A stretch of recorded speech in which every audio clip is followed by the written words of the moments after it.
Je ne m'autorisais pas, en fait, une ressource qui est parfaitement naturelle. Et à partir du moment où je me le suis autorisée, il s'est passé quelque chose de très spectaculaire, de quelque chose de finalement, comme si c'était un flot retenu. Eh bien, j'ai fini par accepter ce qu'on appelle, et ce terme-là n'est pas un tabou, je suis quelqu'un d'hypersensible. Il y a des personnes sensibles ici? Bienvenue à tous les sensibles. C'est vécu comme un défaut, on te l'a dit ça? Non. Ouais, défaut. Mais pourtant, je n'ai pas dit que j'étais sensible. Ouais, mais je ne sais pas. Quelque chose me dit qu'il y a une sensibilité par là. C'est moins un défaut aujourd'hui qu'il y a 20 ans. Alors, c'est juste de dire, c'est moins un défaut aujourd'hui qu'il y a 20 ans, parce qu'aujourd'hui, et ça fait vraiment que quelques années, on est en train de se rendre compte que d'être sensible, c'est d'être tout simplement mieux informé. On a toutes les raisons d'écouter son intuition parce qu'elle est mieux informée que vous. Pourquoi est-ce qu'elle est mieux informée? Parce que simplement, être sensible, c'est capter beaucoup plus d'informations à tout instant. Votre cerveau, notre cerveau, chaque seconde, enregistre 10 puissance 17 informations par seconde.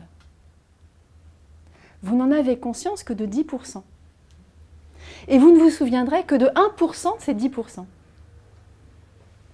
Et c'est très bien comme ça, on serait tout à fait encombré d'avoir à gérer plus que ça, c'est complètement stupide. D'ailleurs parce qu'à l'intérieur, il y a quelque chose qui sait très bien faire, une sorte de synthèse de toutes ces informations. Et c'est une synthèse qui est pertinente parce qu'elle va chercher tout ce qui correspond à ce que vous désirez, ou ce que vous désirez atteindre, ou ce que vous désirez éviter. Et elle va faire une synthèse en une seconde de toutes ces informations-là, et ça va vous paraître magique.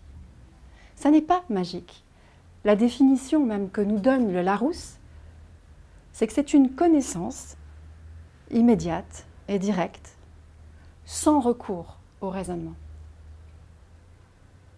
Alors quand on dit une connaissance sans recours au raisonnement, déjà on est dans une pure provocation, un paradoxe, surtout au pays de Descartes. Non, moi je suis cartésien, ah non mais moi je suis intuitif.